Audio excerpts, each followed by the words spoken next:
खुलुमबाय गोजोन फुंबिलिनि गासैबो बडलेण्ड बुब्लिनि अनसायगिरिफोरखौ बरायग्रोबाय। दिनै 1 जुलाइ मंगलबारनि फान्जामुथिखौ फरायथिनो लादों आं उदांस्रि मुसाहारिया। फान्जामुथिनि गिबियाव दं मेष राशि। जिउआव लानाय थांखियाव जेननांनो हागौ, गोसोखौ बायग्लिनाय मोनगोन। वृष राशि। नोंथाङा दसे समबो ओरैनो जिरायना थानो मोननाय नङा, देहाखौ जोबोरैनो मेंखांनाय मोनगोन। मिथुन राशि। मावनो लानाय खामानियाव गोबां गोहो बोलोनि गोनांथि जागोन, नाजाथाबोब्ला जाफुंसारगोन। कर्क राशि। सन्देह खालामलायनायावनो सानै आंगोनि सोमोन्दोआ गावस्रालायगोन, दुखु गोनां सान जागोन। सिंह राशि। गोबाव समनिफ्राय नाजाथाबनायनि मोजां फिथाइखौ मोनफुंनो हागोन, गोसोआ खुसिजों साग्लोबसारगोन। कन्या राशि। देहायाव थाखानाय बेराम आजारफोरा जाखांफिननो हागौ, गोग्लैसोना थानो गोनां जागोन। तुला राशि। गावनि हास्थायनाय बायदि मुवाखौ मोनफुंगोन, गोसोखौ जोबोरैनो रंजाखांनाय मोनगोन। वृश्चिक राशि। गोसो गैयाब्लाबो दावबायनो गोनां जागोन, दाबसे जायगायाव थाथेरनो मोननाय नङा।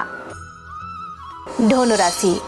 नोंथाङा गावनि लोगोजोंनो थगायजानो हागौ, सांग्रां जाना थानाया गाहाम जागोन।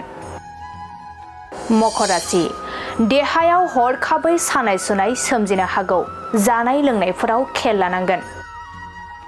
कुम्भ राशि।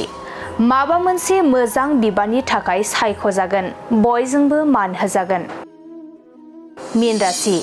नोंथाङा गिदिर जाब्रबथायनिफ्राय रैखा मोनगोन, गावखौनो गोदान जिउ मोनफिननाय बादि मोनगोन। दिनै सानसेनि राशि फरायथिनायाबो एसेनोसै। आसा खालामो नोंथांनि दिनैनि साना मोजाङै मोजां थांगोन, बेखौ बडलेण्ड बुब्लि नखरनिफ्राय मिजिंथिबाय। गोजोन्थों।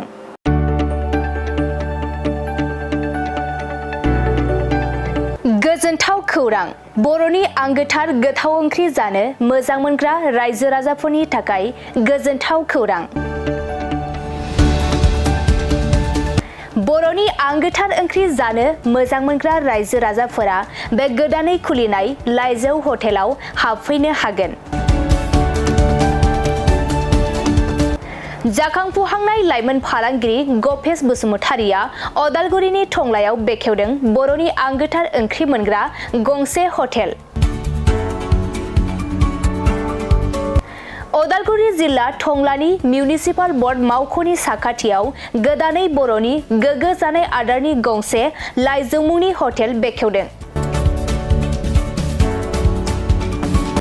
अदालगुरि जिल्लानि सिङाव थानाय फालांगिरि नोगोर टंलायाव गोदानै खुलिनाय बे लाइजौ हटेलाव बर'नि दोरोङारि जाग्रा आदारजों लोगोसे गोबां जाग्रा आदारफोरबो मोननो हागोन।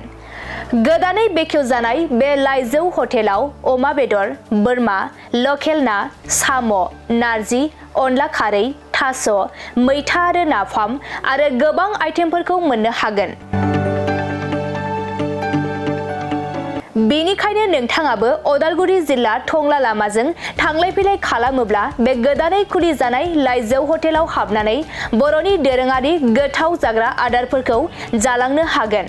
आरो नोंथाङा नैबे 9101758967 जानबुं नम्बरनि गेजेरजों खौरां लाहरनानै आबुङै मिथिना लानो हागोन।